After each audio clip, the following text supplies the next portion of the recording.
The Art of War by Sun Tzu. 1. Laying Plans.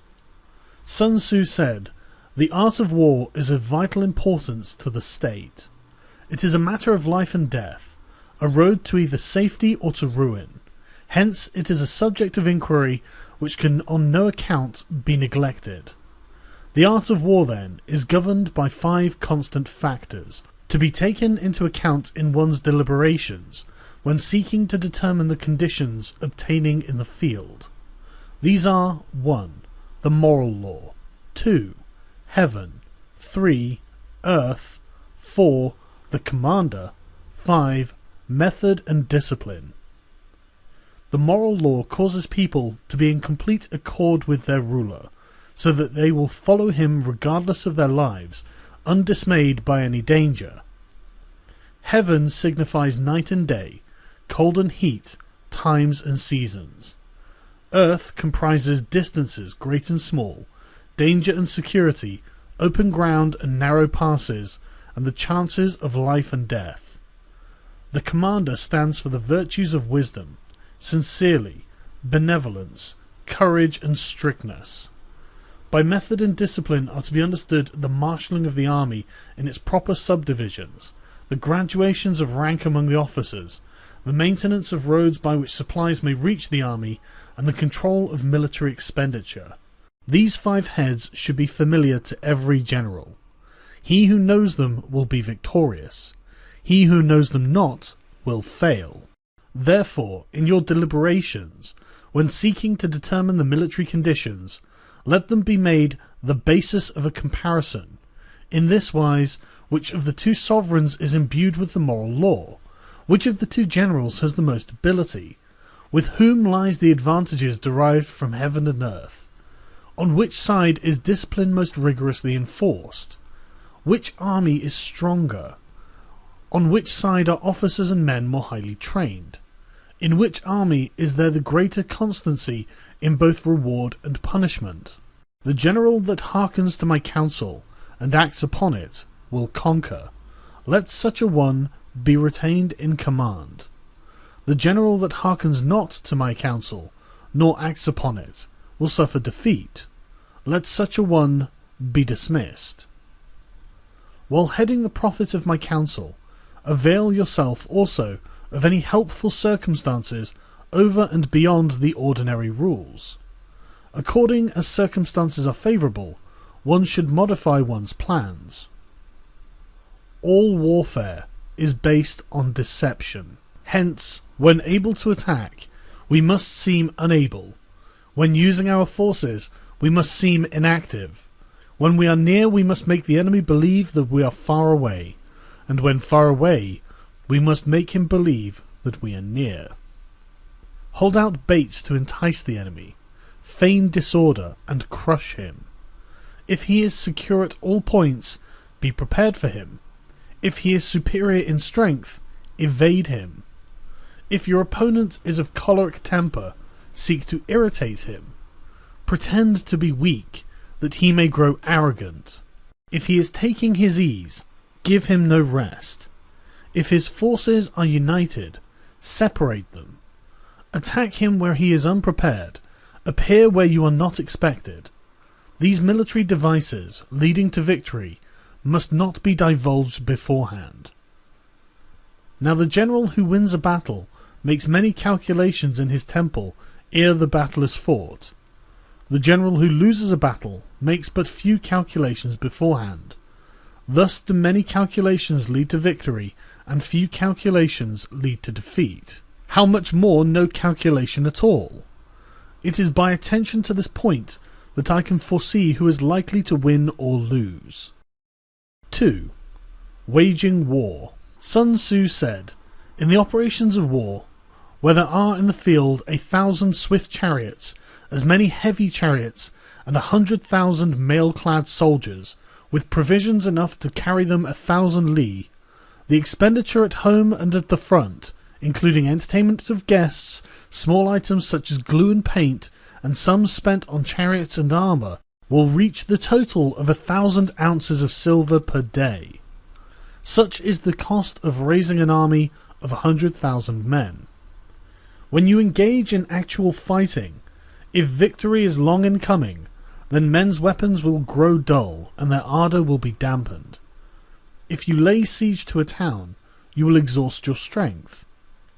Again, if the campaign is protracted, the resources of the state will not be equal to the strain. Now, when your weapons are dulled, your ardour dampened, your strength exhausted and your treasure spent, other chieftains will spring up to take advantage of your extremity. Then no man, however wise, will be able to avert the consequences that must ensue. Thus, though we have heard of stupid haste in war, cleverness has never been associated with long delays. There is no instance of a country having benefited from prolonged warfare. It is only one who is thoroughly acquainted with the evils of war that can thoroughly understand the profitable way of carrying it on. The skilful soldier does not raise a second levy, neither are his supply wagons loaded more than twice. Bring war material with you from home, but forage on the enemy.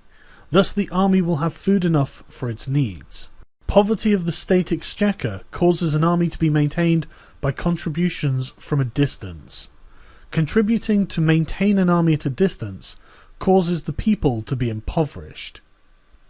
On the other hand, the proximity of an army causes prices to go up, and high prices cause the people's substance to be drained away. When their substance is drained away, the peasantry will be afflicted by heavy exactions. With this loss of substance and exhaustion of strength, the homes of the people will be stripped bare, and 3/10 of their income will be dissipated, while government expenses for broken chariots, worn-out horses, breastplates and helmets, bows and arrows, spears and shields, protective mantles, draft oxen and heavy wagons will amount to 4/10 of its total revenue. Hence a wise general makes a point of foraging on the enemy.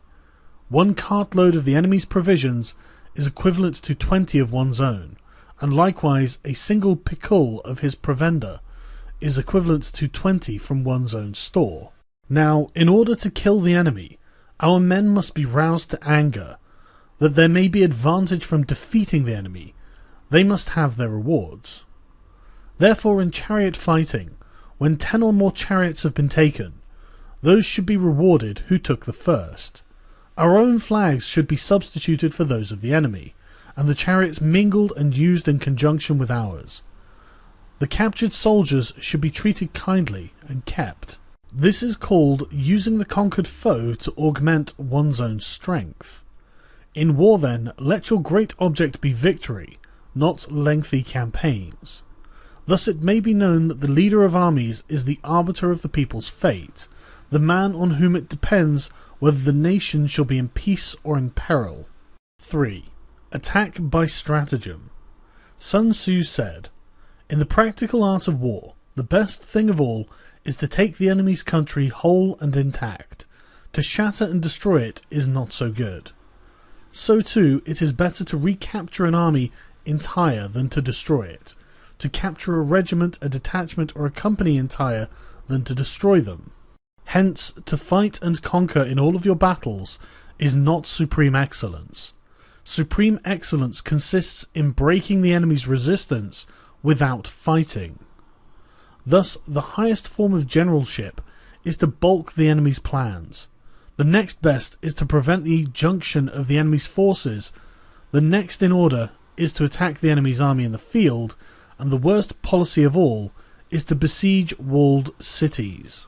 The rule is not to besiege walled cities if it can possibly be avoided. The preparation of mantlets, movable shelters, and other various implements of war will take up 3 whole months, and the piling up of mounds over and against the walls will take 3 months more. The general, unable to control his irritation, will launch his men to the assault like swarming ants, with the result that 1/3 of his men are slain, while the town remains untaken. Such are the disastrous effects of a siege. Therefore the skilful leader subdues the enemy troops without any fighting. He captures their cities without laying siege to them. He overthrows their kingdom without lengthy operations in the field. With his forces intact, he will dispute the mastery of the empire, and thus, without losing a man, his triumph will be complete. This is the method of attacking by stratagem. It is the rule in war, if our forces are 10 to the enemy's 1, to surround him. If 5 to the enemy's 1, attack him. If twice as numerous, divide our army into 2. If equally matched, we can offer battle. If slightly inferior in numbers, we can avoid the enemy.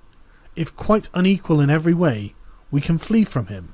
Hence, though an obstinate fight may be made by a small force, in the end it must be captured by the larger force. Now the general is the bulwark of the state. If the bulwark is complete at all points, the state will be strong. If the bulwark is defensive, the state will be weak. There are 3 ways in which a ruler can bring misfortune upon his army. 1. By commanding the army to advance or to retreat, being ignorant of the fact that it cannot obey. This is called hobbling the army. 2. By attempting to govern an army in the same way as he administers a kingdom, being ignorant of the conditions which obtain in an army.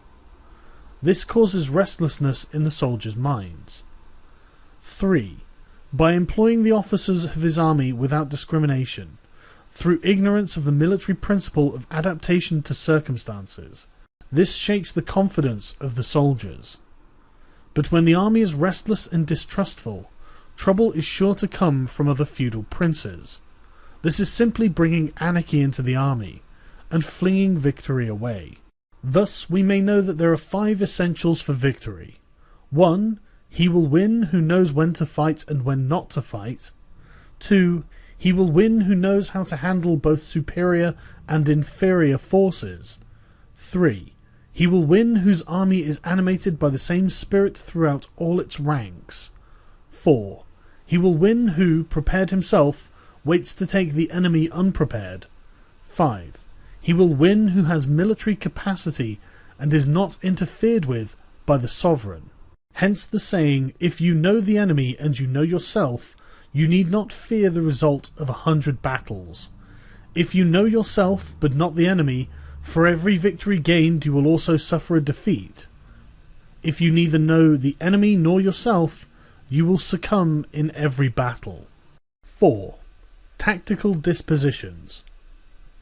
Sun Tzu said, "The good fighters of old put themselves beyond the possibility of defeat, and then waited for an opportunity of defeating the enemy. To secure ourselves against defeat lies in our own hands, but the opportunity of defeating the enemy is provided by the enemy himself. Thus the good fighter is able to secure himself against defeat, but cannot make certain of defeating the enemy. Hence the saying, one may know how to conquer without being able to do it." Security against defeat implies defensive tactics. Ability to defeat the enemy means taking the offensive. Standing on the defensive indicates insufficient strength. Attacking, a superabundance of strength. The general who is skilled in defense hides in the most secret recesses of the earth. He who is skilled in attack flashes forth from the topmost heights of heaven. Thus, on one hand, we have the ability to protect ourselves, on the other, a victory that is complete. To see victory only when it is within the ken of the common herd is not the acme of excellence.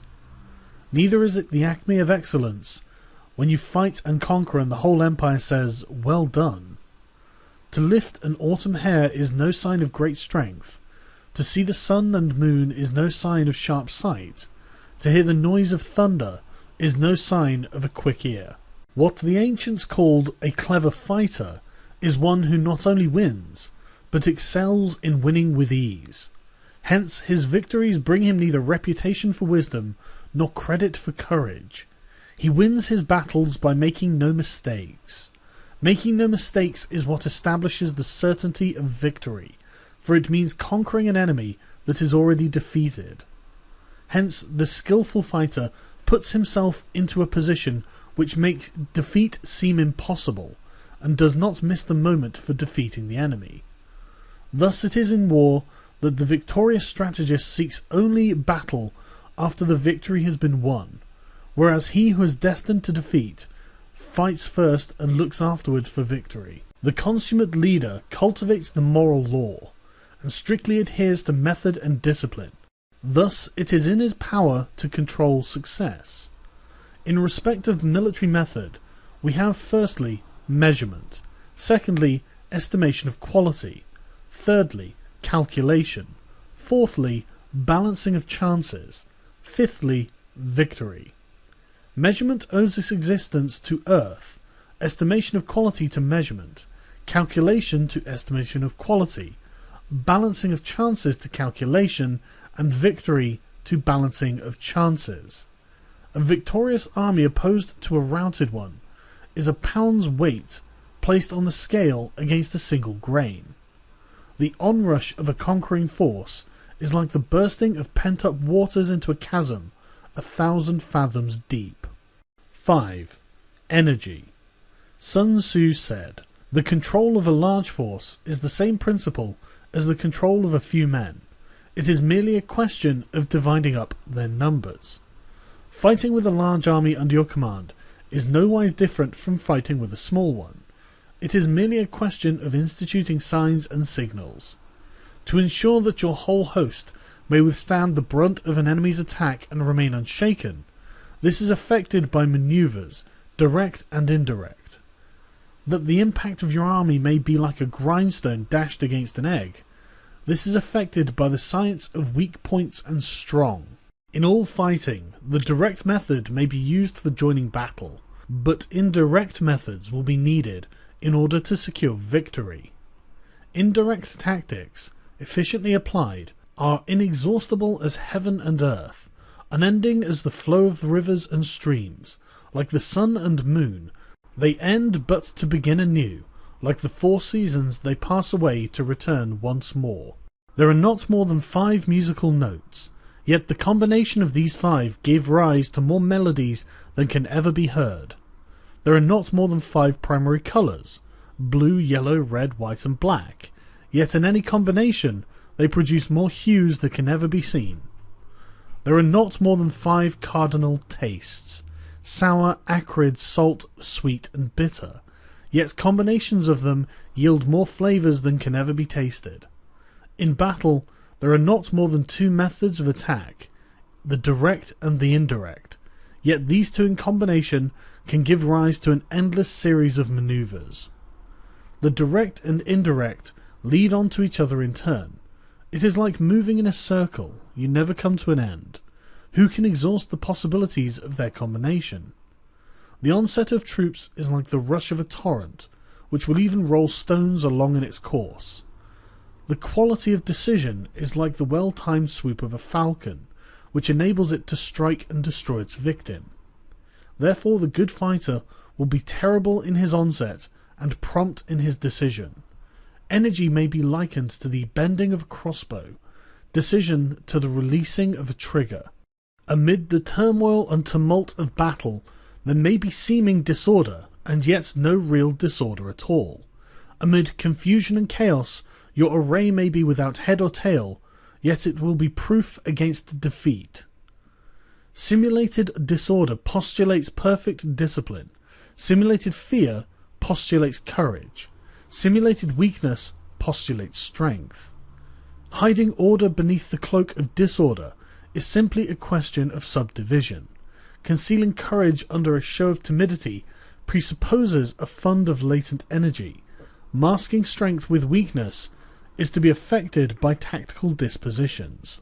Thus, one who is skillful at keeping the enemy on the move maintains deceitful appearances, according to which the enemy will act. He sacrifices something that the enemy may snatch at it. By holding out baits, he keeps him on the march. Then with a body of picked men he lies in wait for him. The clever combatant looks to the effect of combined energy, and does not require too much from individuals. Hence his ability to pick out the right men and utilize combined energy. When he utilizes combined energy, his fighting men become, as it were, like unto rolling stones or logs, for it is the nature of a log or stone to remain motionless on level ground, and to move when on a slope. If four-cornered, it will come to a standstill, but if round-shaped, it will go rolling down. Thus the energy developed by good fighting men is as the momentum of a round stone rolled down a mountain thousands of feet in height. So much on the subject of energy. 6. Weak points and strong. Sun Tzu said, "Whoever is first in the field and awaits the coming of the enemy will be fresh for the fight. Whoever is second in the field and has to hasten to battle will arrive exhausted." Therefore, the clever combatant imposes his will on the enemy, but does not allow the enemy's will to be imposed on him. By holding out advantages to him, he can cause the enemy to approach of his own accord, or, by inflicting damage, he can make it impossible for the enemy to draw near. If the enemy is taking his ease, he can harass him. If well supplied with food, he can starve him out. If quietly encamped, he can force him to move. Appear at points which the enemy must hasten to defend. March swiftly to places where you are not expected. An army may march great distances without distress if it marches through the country where the enemy is not. You can be sure of succeeding in your attacks if you only attack places which are undefended. You can ensure the safety of your defence if you only hold positions that cannot be attacked. Hence, the general is skillful in attack whose opponent does not know what to defend, and he is skillful in defence whose opponent does not know what to attack. O divine art of subtlety and secrecy! Through you we learn to be invisible, through you inaudible, and hence we can hold the enemy's fate in our hands. You may advance and be absolutely irresistible if you make for the enemy's weak points. You may retire and be safe from pursuit if your movements are more rapid than those of the enemy. If we wish to fight, we can prevent the enemy from engaging us even though the lines of our encampment be merely traced out on the ground. All we need to do is throw something odd and accountable in his way. By discovering the enemy's dispositions and remaining invisible ourselves, we can keep our forces concentrated while the enemy's must be divided. We can form a single united body while the enemy must split his up into fractions. Hence there will be a whole pitted against separate parts of a whole, which means that we shall be many to the enemy's few. And if we are able thus to attack an inferior force with a superior one, our opponents will be in dire straits. The spot where we intend to fight must not be made known, for then the enemy will have to prepare against a possible attack at several different points. And if his forces being thus distributed in many directions, the numbers we shall have to face at any given point will be proportionally few. For should the enemy strengthen his van, he will weaken his rear. Should he strengthen his rear, he will weaken his van. Should he strengthen his left, he will weaken his right. Should he strengthen his right, he will weaken his left. If he sends reinforcements everywhere, he will everywhere be weak. Numerical weakness comes from having to prepare against possible attacks. Numerical strength from compelling our adversary to make these preparations against us. Knowing the place and time of the coming battle, we may concentrate from the greatest distances in order to fight. But if neither the time nor the place be known, then the left wing will be impotent to succour the right, and the right equally impotent to succour the left, the van unable to relieve the rear, or the rear unable to support the van. How much more so if the furthest portions of the army are anything under 100 li apart, and even the nearest are separated by several li. Though according to my estimate, the soldiers of Yue He exceed our own in number, that shall advantage them nothing in the matter of victory. I say then that victory can be achieved. Though the enemy be stronger in numbers, we may prevent him from fighting. Scheme so as to discover his plans and the likelihood of their success. Rouse him and learn the principle of his activity or inactivity. Force him to reveal himself so as to find out his vulnerable spots. Carefully compare the opposing army with your own, so that you may know where the strength is superabundant and where it is deficient. In making tactical dispositions, the highest pitch you can attain is to conceal them. Conceal your dispositions, and you will be safe from the prying of the subtlest spies, from the machinations of the wisest brains. How victory may be produced for them out of the enemy's own tactics, that is what the multitude cannot comprehend. All men can see the tactics whereby I conquer, but what none can see is the strategy out of which victory is evolved. Do not repeat the tactics which have gained you one victory, but let your methods be regulated by the infinite variety of circumstances. Military tactics are like unto water, for water in its natural course runs away from high places and hastens downwards. So in war the way is to avoid what is strong and to strike at what is weak. Water shapes its course according to the nature of the ground over which it flows. The soldier works out his victory in relation to the foe whom he is facing. Therefore, just as water retains no constant shape, so in warfare there are no constant conditions. He who can modify his tactics in relation to his opponent, and thereby succeed in winning, may be called a heaven-born captain. The 5 elements, water, fire, wood, metal, and earth, are not always equally predominant. The 4 seasons make way for each other in turn. There are short days and long. The moon has its periods of waning and waxing. 7. Maneuvering. Sun Tzu said, "In war the general receives his commands from the sovereign. Having collected an army and concentrated his forces, he must blend and harmonize the different elements thereof before pitching his camp. After that comes tactical maneuvering, than which there is nothing more difficult. The difficulty of tactical maneuvering consists in turning the devious into the direct, and misfortune into gain. Thus, to take a long and circuitous route after enticing the enemy out of the way, and though starting after him, to contrive to reach the goal before him, shows knowledge of the artifice of deviation. Maneuvering with an army is advantageous, with an undisciplined multitude most dangerous. If you set a fully equipped army in march in order to snatch an advantage, the chances are that you will be too late. On the other hand, to detach a flying column for the purpose involves the sacrifice of its baggage and stores. Thus, if you order your men to roll up their buff coats and make forced marches without halting day or night, covering double the usual distance at a stretch, doing 100 li in order to wrest an advantage, the leaders of all of your 3 divisions will fall into the hands of the enemy. The stronger men will be in front, the jaded ones will fall behind, and on this plan only 1/10 of your army will reach its destination. If you march 50 li in order to outmaneuver your enemy, you will lose the leader of your first division, and only half of your force will reach the goal. If you march 30 li with the same object, 2/3 of your army will arrive. We may take it then that an army without its baggage train is lost. Without provisions it is lost. Without bases of supply it is lost. We cannot enter into alliances until we are acquainted with the designs of our neighbours. We are not fit to lead an army on the march unless we are familiar with the face of the country, its mountains and forests, its pitfalls and precipices, its marshes and swamps. We shall be unable to turn natural advantage to account unless we make use of local guides. In war, practice dissimulation, and you will succeed.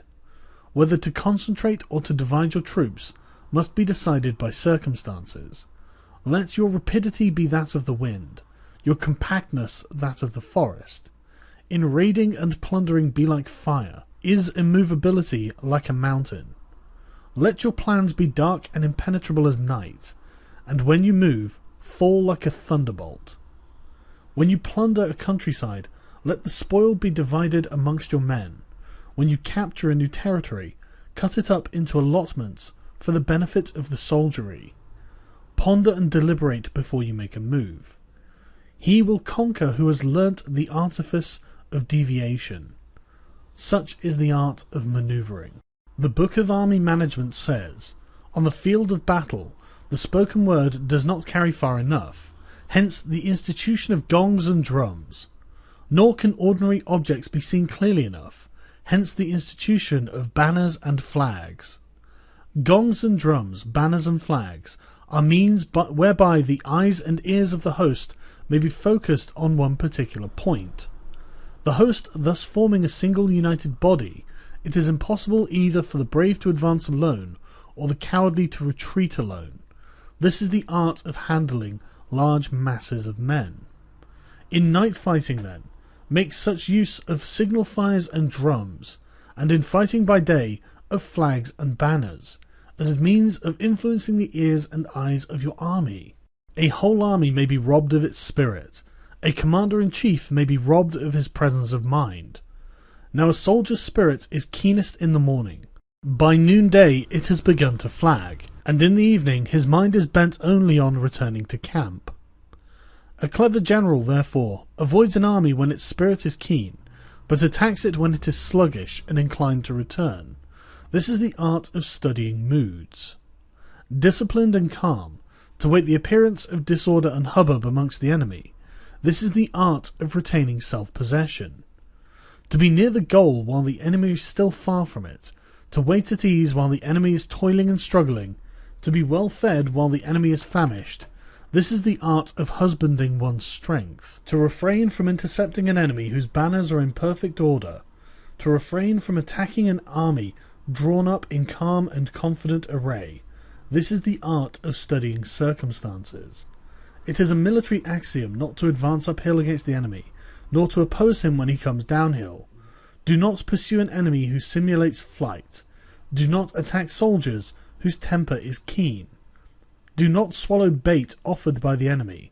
Do not interfere with an army that is returning home. When you surround an army, leave it an outlet free. Do not press a desperate foe too hard. Such is the art of warfare. 8.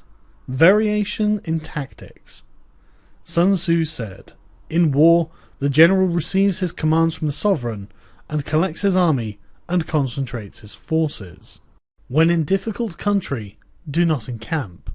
In country where high roads intersect, join hands with your allies. Do not linger in dangerously isolated positions. In hemmed-in situations, you must resort to stratagem. In desperate position, you must fight. There are roads which must not be followed, armies which must not be attacked, towns which must be besieged, positions which must not be contested, commands of the sovereign which must not be obeyed." The general who thoroughly understands the advantages that accompany variation of tactics knows how to handle his troops. The general who does not understand these may well be acquainted with the configuration of the country, yet he will not be able to turn his knowledge to practical account. So, the student of war who is unversed in the art of war, of varying his plans, even though he be acquainted with the 5 advantages, will fail to make best use of his men. Hence, in the wise leader's plans, considerations of advantage and of disadvantage will be blended together. If our expectation of advantage be tempered in this way, we may succeed in accomplishing the essential part of our schemes. If, on the other hand, in the midst of difficulties we are always ready to seize an advantage, we may extricate ourselves from misfortune. Reduce the hostile chiefs by inflicting damage on them, and make trouble for them, and keep them constantly engaged. Hold out specious allurements, and make them rush to any given point. The art of war teaches us to rely not on the likelihood of the enemy's not coming, but on our own readiness to receive him, not on the chance of his not attacking, but rather on the fact that we have made our position unassailable. There are 5 dangerous faults which may affect a general. 1. Recklessness, which leads to destruction. 2. Cowardice, which leads to capture. 3. A hasty temper, which can be provoked by insults. 4. A delicacy of honour, which is sensitive to shame. 5. Over-solicitude for his men, which exposes him to worry and trouble. These are the 5 besetting sins of a general, ruinous to the conduct of war. When an army is overthrown and its leader slain, the cause will surely be found amongst these 5 dangerous faults. Let them be a subject of meditation. 9. The army on the march. Sun Tzu said, "We come now to the question of encamping the army, and observing the signs of the enemy. Pass quickly over mountains and keep in the neighbourhood of valleys. Camp in high places, facing the sun. Do not climb heights in order to fight. So much for mountain warfare. After crossing a river, you should get far away from it. When an invading force crosses a river on its onward march, do not advance to meet it midstream. It will be best to let half the army get across, and then deliver your attack. If you are anxious to fight, you should not go to meet the invader near a river which he has to cross. Moor your craft higher up than the enemy and facing the sun. Do not move upstream to meet the enemy. So much for river warfare. In crossing salt marshes, your sole concern should be to get over them quickly without any delay. If forced to fight in a salt marsh, you should have water and grass near you, and your back to a clump of trees. So much for operations in salt marshes. In dry, level country, take up an easily accessible position with rising ground to your right and on your rear, so that the danger may be in front and safety lie behind. So much for campaigning in flat country. These are the 4 useful branches of military knowledge which enabled the Yellow Emperor to vanquish 4 several sovereigns. All armies prefer high ground to low, and sunny places to dark. If you are careful of your men, and camp on hard ground, the army will be free from disease of every kind, and this will spell victory. When you come to a hill or a bank, occupy the sunny side, with the slope on your right rear. Thus you will at once act for the benefit of your soldiers and utilize the natural advantages of the ground. When, in consequence of heavy rains up country, a river you wish to ford is swollen and flecked with foam, you must wait until it subsides. Country in which there are precipitous cliffs, with torrents running between, deep natural hollows, confined places, tangled thickets, quagmires and crevasses, should be left with all possible speed and not approached. While we keep away from such places, we should get the enemy to approach them. While we face them, we should let the enemy have them on his rear. If in the neighbourhood of your camp there should be any hilly country, ponds surrounded by aquatic grass, hollow basins filled with reeds or woods with thick undergrowth, they must be carefully routed out and searched, for these are places where men in ambush or insidious spies are likely to be lurking. When the enemy is close at hand and remains quiet, he is relying on the natural strength of his position. When he keeps aloof and tries to provoke a battle, he is anxious for the other side to advance. If his place of encampment is easy of access, he is tendering a bait. Movement amongst the trees of a forest shows that the enemy is advancing. An appearance of a number of screens in the midst of thick grass means that the enemy wants to make us suspicious. The rising of birds in their flight is the sign of an ambuscade. Startled beasts indicate that a sudden attack is coming. When there is dust rising in a column, it is the sign of chariots advancing. When the dust is low but spread over a wide area, it betokens the approach of infantry. When it branches out in several different directions, it shows that parties have been sent to collect firewood. A few clouds of dust moving to and fro signify that the army is encamping. Humble words and increased preparations are the signs that the enemy is about to advance. Violent language and driving forward as if to the attack are signs that he will retreat. When the light chariots come out first and take up a position on the wings, it is a sign that the enemy is forming for battle. Peace proposals unaccompanied by a sworn covenant indicate a plot. When there is much running about and soldiers fall into rank, it means that the critical moment has come. When some are seen advancing and some retreating, it is a lure. When the soldiers stand leaning on their spears, they are faint from want of food. If those who are sent to draw water begin by drinking themselves, the army is suffering from thirst. If the enemy sees an advantage to be gained and makes no effort to secure it, the soldiers are exhausted. If birds gather on any spot, it is unoccupied. Clamour by night betokens nervousness. If there is a disturbance in the camp, the general's authority is weak. If the banners and flags are shifted about, Sedition is afoot. If the officers are angry, it means that the men are weary. When an army feeds its horses with grain and kills its cattle for food, and when the men do not hang their cooking pots over the campfires, showing that they will not return to their tents, you may know that they are determined to fight to the death. The sight of men whispering together in small knots, or speaking in subdued tones, points to dissatisfaction amongst the rank and file. Too frequent rewards signify that the enemy is at the end of his resources. Too many punishments betray a condition of dire distress. To begin by bluster, but to afterwards take fright at the enemy's numbers, shows a supreme lack of intelligence. When envoys are sent with compliments in their mouths, it is a sign that the enemy wishes for a truce. If the enemy's troops march up angrily and remain facing ours for a long time without either joining battle or taking themselves off again, the situation is one that demands great vigilance and circumspection. If our troops are no more in number than the enemy, that is amply sufficient.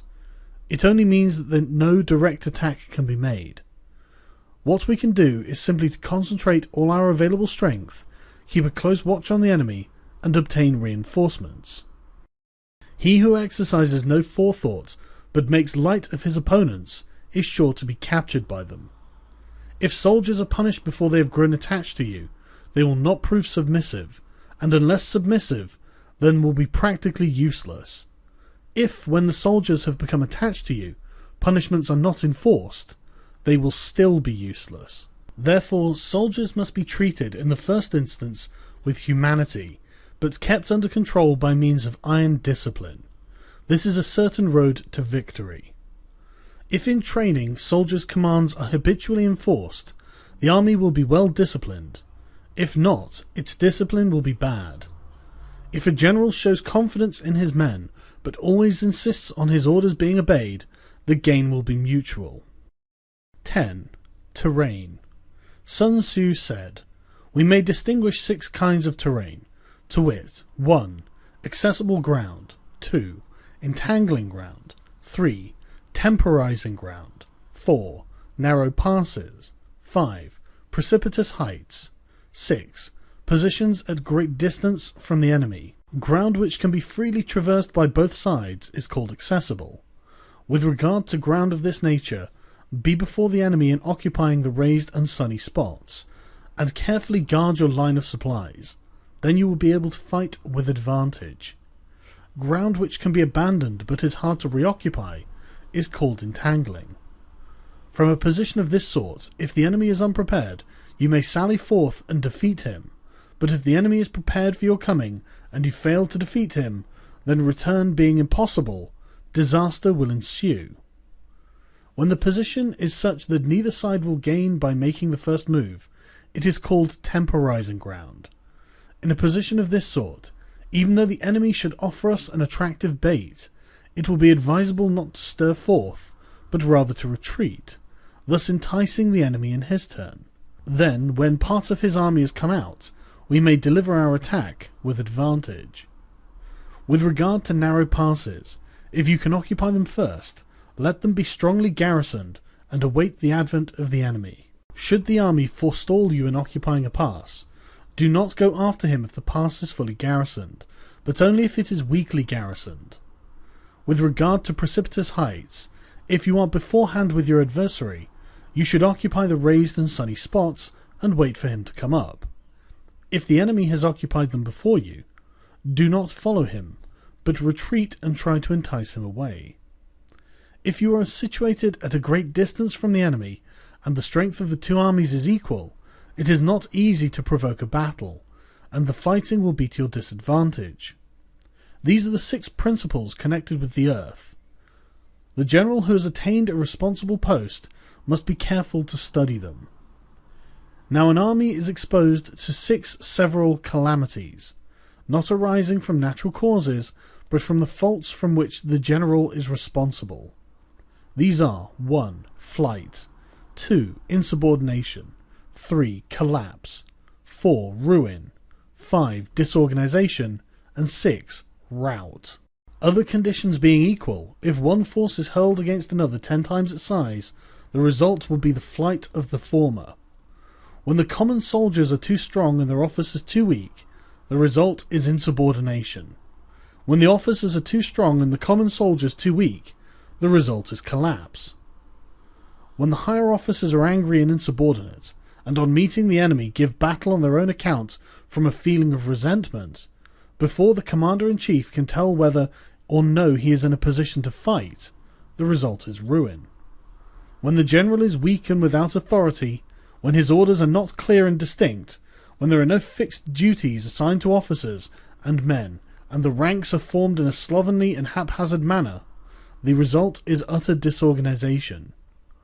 When a general, unable to estimate the enemy's strength, allows an inferior force to engage a larger one, or hurls a weak detachment against a powerful one, and neglects to place picked soldiers in the front rank, the result must be a rout. These are the 6 ways of courting defeat, which must be carefully noted by the general who has attained a responsible post. The natural formation of the country is the soldier's best ally, but a power of estimating the adversary, of controlling the forces of victory, and of shrewdly calculating the difficulties, dangers, and distances constitutes the great test of a general. He who knows these things and in fighting puts his knowledge into practice will win his battles. He who knows them not, nor practices them, will surely be defeated. If fighting is so sure to result in victory, then you must fight, even though the ruler forbid it.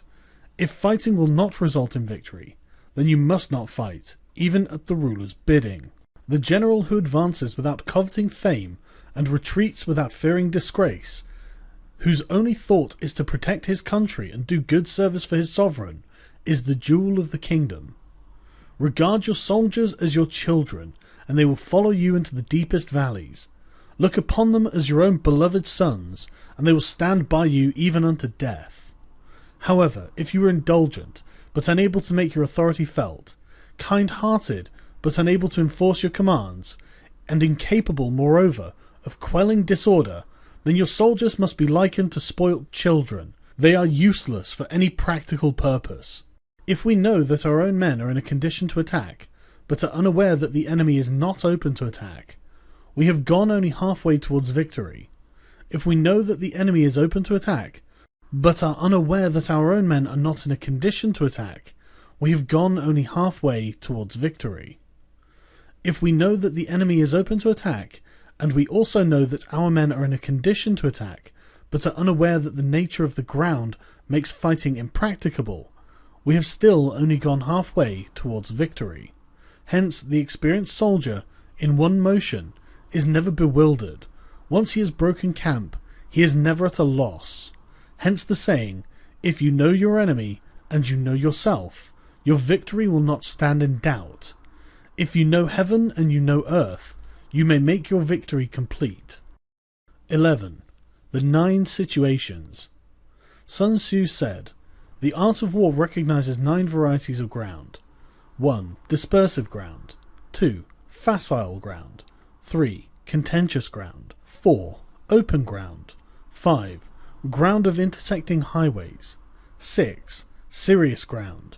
7. Difficult ground. 8. Hemmed-in ground. And 9. Desperate ground. When a chieftain is fighting in his own territory, it is dispersive ground. When he has penetrated into hostile territory, but to no great distance, it is facile ground. Ground the possession of which imports great advantage to either side, it is contentious ground. Ground on which either side has liberty of movement is open ground. Ground which forms the key to 3 contiguous states, so that he who occupies it first has the most of the empire at his command, is a ground of intersecting highways. When an army has penetrated into the heart of a hostile country, leaving a number of fortified cities in its rear, it is serious ground. Mountain forests, rugged steeps, marshes and fens, all country that is hard to traverse, this is difficult ground. Ground which is reached through narrow gorges, and from which we can only retire by tortuous paths, so that a small number of the enemy would suffice to crush a large body of our men, This is hemmed-in ground. Ground on which we can only be saved from destruction by fighting without delay is desperate ground. On dispersive ground, therefore, fight not. On facile ground, halt not. On contentious ground, attack not. On open ground, do not try to block the enemy's way. On the ground of intersecting highways, join hands with your allies. On serious ground, gather in plunder. On difficult ground, keep steadily on the march. On hemmed-in ground, resort to stratagem. On desperate ground, fight. Those who were called skillful leaders of old knew how to drive a wedge between the enemy's front and rear, to prevent cooperation between his large and small divisions, to hinder the good troops from rescuing the bad, from the officers from rallying their men. When the enemy's men were united, they managed to keep them in disorder. When it was to their advantage, they made a forward move. When otherwise, they stopped still. If asked how to cope with a great host of the enemy in orderly array and on the point of marching to the attack, I should say, begin by seizing something which your opponent holds dear. Then he will be amenable to your will. Rapidity is the essence of war. Take advantage of the enemy's unreadiness. Make your way by unexpected routes, and attack unguarded spots. The following are the principles to be observed by an invading force. The further you penetrate into a country, the greater will be the solidarity of your troops, and thus the defenders will not prevail against you. Make forays into fertile country in order to supply your army with food. Carefully study the well-being of your men, and do not overtax them. Concentrate your energy and hoard your strength. Keep your army continually on the move, and devise unfathomable plans. Throw your soldiers into positions whence there is no escape, and they will prefer death to flight. If they will face death, there is nothing that they may not achieve. Officers and men alike will put forth their utmost strength. Soldiers, when in desperate straits, lose the sense of fear. If there is no place of refuge, they will stand firm. If they are in hostile country, they will show a stubborn front. For if there is no help for it, they will fight hard. Thus, without waiting to be marshalled, the soldiers will constantly be on the qui-vive. Without waiting to be asked, they will do your will. Without restrictions, they will be faithful. Without giving orders, they can be trusted. Prohibit the taking of omens, and do away with superstitious doubts. Then, until death itself comes, no calamity need be feared. If our soldiers are not overburdened with money, it is not because they have a distaste for riches. If their lives are not unduly long, it is not because they are disinclined to longevity. On the day they are ordered out to battle, your soldiers may weep, those sitting up bedewing their garments, and those lying down letting the tears run down their cheeks. But let them once be brought to bay, and they will display the courage of a Chu or a Qiu. The skillful tactician may be likened to the Shuai Yuan. Now the Shuai Yuan is a snake that is found amongst the Chuung Mountains. Strike at its head, and you will be attacked by its tail. Strike at its tail, and you will be attacked by its head. Strike at its middle, and you will be attacked by head and tail both. Asked if an army can be made to imitate the Shuai Yuan, I should answer yes, for the men of Wu and the men of Ye are enemies. Yet if they are crossing a river in the same boat and are caught by a storm, they will come to each other's assistance, just as the left hand helps the right. Hence it is not enough to put one's trust in the tethering of horses and the burying of chariot wheels into the ground. The principle on which to manage an army is to set up one standard of courage which all must reach. How to make the best of both strong and weak, that is a question involving the proper use of ground. Thus the skillful general conducts his army just as though he were leading a single man, willy-nilly by the hand. It is the business of a general to be quiet, and thus ensure secrecy, upright and just, and thus maintain order. He must be able to mystify his officers and men by false reports and appearances, and thus keep them in total ignorance. By altering his arrangements and changing his plans, he keeps the enemy without definite knowledge. By shifting his camp and taking circuitous routes, He prevents the enemy from anticipating his purpose. But at the critical moment, the leader of an army acts like one who has climbed up a height and then kicks away the ladder behind him. He carries his men deep into hostile territory before he shows his hand. He burns his boats and breaks his cooking pots like a shepherd driving a flock of sheep. He drives his men this way and that, and knows nothing whither he is going. To muster his host and bring it into danger, this may be termed the business of a general. The different measures suited to the 9 varieties of ground, the expediency of aggressive or defensive tactics, the fundamental laws of human nature, these are the things that must most certainly be studied. When invading hostile territory, the general principle is that penetrating deeply brings cohesion, but penetrating but a short way means dispersion. When you leave your own country behind and take your army across neighbourhood territory, you find yourself on critical ground. When there are means of communication on all 4 sides, the ground is one of intersecting highways. When you penetrate deeply into a country, it is serious ground, but when you penetrate a little way, it is facile ground.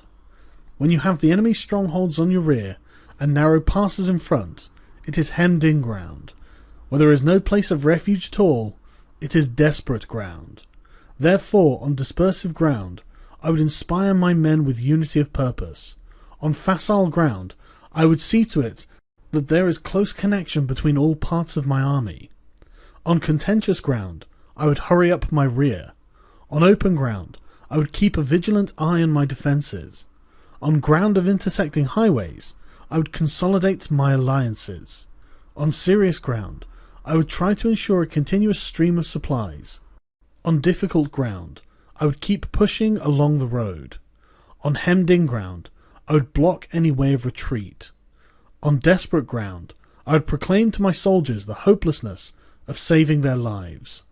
For it is the soldier's disposition to offer an obstinate resistance when surrounded, to fight hard when he cannot help himself, and to obey promptly when he has fallen into danger.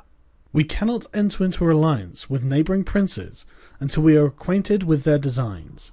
We are not fit to lead an army on the march unless we are familiar with the face of the country, its mountains and forests, its pitfalls and precipices, its marshes and swamps. We shall be unable to turn natural advantages to account unless we make use of local guides. To be ignored in any one of the following 4 or 5 principles does not befit a warlike prince. When a warlike prince attacks a powerful state, his generalship shows itself in preventing the concentration of the enemy's forces. He overawes his opponents, and their allies are prevented from joining against him. Hence he does not strive to ally himself with all and sundry, nor does he foster the power of other states. He carries out his own secret designs, keeping his antagonists in awe. Thus he is able to capture their cities and overthrow their kingdoms. Bestow rewards without regard to rule, issue orders without regard to previous arrangements, and you will be able to handle a whole army as though you had to do but a single man. Confront your soldiers with the deed itself. Never let them know your design. When the outlook is bright, bring it before their eyes, but tell them nothing when the situation is gloomy. Place your army in deadly peril, and it will survive. Plunge it into desperate straits, and it will come off in safety. For it is precisely when a force has fallen into harm's way that it is capable of striking a blow for victory. Success in warfare is gained by carefully accommodating ourselves to the enemy's purpose. By persistently hanging on the enemy's flank, we shall succeed in the long run in killing the commander-in-chief. This is called ability to accomplish a thing by sheer cunning. On the day that you take up your command, block the frontier passes, destroy the official tallies, and stop the passage of all emissaries. Be stern in the council chamber, so that you may control the situation. If the enemy leaves a door open, you must rush in. Forestall your opponents by seizing what he holds dear, and subtly contrive to time his arrival on the ground. Walk in the path defined by rule, and accommodate yourself to the enemy until you can fight a decisive battle. At first, then, exhibit the coyness of a maiden until the enemy gives you an opening. Afterwards, emulate the rapidity of a running hare, and it would be too late for the enemy to oppose you. 12. Attack by fire. Sun Tzu said, "There are 5 ways of attacking with fire.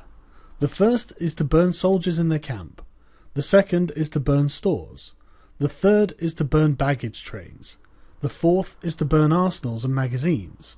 The fifth is to hurl dropping fire amongst the enemy. In order to carry out an attack, we must have means available. The material for raising fire should always be kept in readiness. There is a proper season for making attacks with fire, and special days for starting a conflagration. The proper season is when the weather is very dry. The special days are those when the moon is in the constellations of the sieve, the wall, the wing, or the crossbar, for these 4 days are all of rising wind. In attacking with fire, one should be prepared to meet the 5 possible developments. 1. When a fire breaks out inside to an enemy's camp, respond at once with an attack from without. 2. If there is an outbreak of fire but the enemy's soldiers remain quiet, bide your time and do not attack. 3. When the force of the flames has reached its height, follow it up with an attack. If that is practicable, if not, stay where you are. 4. If it is possible to make an assault with fire from without, do not wait for it to break out from within, but deliver your attack at a favourable moment. 5. When you start a fire, be windward of it. Do not attack from the leeward. A wind that rises in the daytime lasts long, but a night breeze soon falls. In every army, 5 developments connected with fire must be known, the movement of the stars calculated, and a watch kept for the proper days. Hence, those who use fire as an aid to the attack show intelligence. Those who use water as an aid to the attack gain an accession of strength. By means of water, an enemy may be intercepted, but not robbed of all of his belongings. Unhappy is the fate of one who tries to win his battles and succeed in his attacks without cultivating the spirit of enterprise, for the result is a waste of time and general stagnation. Hence the saying, the enlightened ruler lays his plans well ahead, the good general cultivates his resources. Move not unless you see an advantage. Use not your troops unless there is something to be gained. Fight not unless the position is critical. No ruler should put troops into the field merely to gratify his own spleen. No general should fight a battle simply out of pique. If it is to your advantage, make a forward move. If not, stay where you are. Anger may in time change to gladness. Vexation may be succeeded by content. But a kingdom that has once been destroyed can never again come into being, nor can the dead ever be brought back to life. Hence the enlightened ruler is heedful, and the good general full of caution. This is the way to keep a country at peace and an army intact. 13. The use of spies. Sun Tzu said, "Raising a host of 100,000 men and marching them great distances entails heavy loss on the people and a drain on the resources of the state. The daily expenditure will amount to 1,000 ounces of silver. There will be a commotion at home and abroad, and men will drop down exhausted on the highways. As many as 700,000 families will be impeded in their labour. Hostile armies may face each other for years, striving for the victory which is decided in a single day. This being so, to remain in ignorance of the enemy's condition, simply because one grudges the outlay of a few hundred ounces of silver in honours and emoluments, is the height of inhumanity. One who acts thus is no leader of men, no present help to his sovereign, and no master of victory. Thus, what enables the wise sovereign and the good general to strike and conquer and achieve things beyond the reach of ordinary men is foreknowledge. Now this foreknowledge cannot be elicited from spirits, it cannot be obtained inductively from experience, nor by any deductive calculation. Knowledge of the enemy's dispositions can only be obtained from other men. Hence the use of spies, there are 5 classes. 1. Local spies. 2. Inward spies. 3. Converted spies. 4. Doomed spies. 5. Surviving spies. When these 5 kinds of spy are all at work, none can discover the secret system. This is what is called divine manipulation of the threads. It is the sovereign's most precious faculty. Having local spies means employing the services of inhabitants of a district. Having inward spies, making use of the officials of the enemy. Having converted spies, getting hold of the enemy spies and using them for our own purposes. Having doomed spies, doing certain things openly for purposes of deception and allowing our spies to know of them and report them to the enemy. Surviving spies are finally those who bring back news from the enemy's camp. Hence it is that which none in the whole army are more intimate relations to be maintained than with spies. None should be more liberally rewarded. In no other business should greater secrecy be preserved. Spies cannot be usefully employed without a certain intuitive sagacity. They cannot be properly managed without benevolence and straightforwardness. Without subtle ingenuity of mind, one cannot make certain the truth of their reports. Be subtle, and use your spies for every kind of business. If a secret piece of news is divulged by a spy before the time is ripe, he must be put to death together with the man to whom the secret was told. Whether the object be to crush an army, to storm a city, or to assassinate an individual, it is always necessary to begin by finding out the names of the attendants, the aides-de-camp, the doorkeepers and sentries of the general in command. Our spies must be commissioned to ascertain these. The enemy's spies who have come to spy on us must be sought out, tempted with bribes, led away and comfortably housed. Thus they will become converted spies and available for our service. It is through the information brought by the converted spy that we are able to acquire and employ local and inward spies. It is owing to his information again that we can cause the doomed spy to carry false tidings to the enemy. Lastly, it is by his information that the surviving spy can be used on appointed occasions. The end and aim of all spying in its 5 varieties is knowledge of the enemy, and this knowledge can only be derived in the first instance from the converted spy. Hence it is essential that the converted spy be treated with the utmost liberality. Of old, the rise of the Yin dynasty was due to Ai Chi, who had served under Hisa.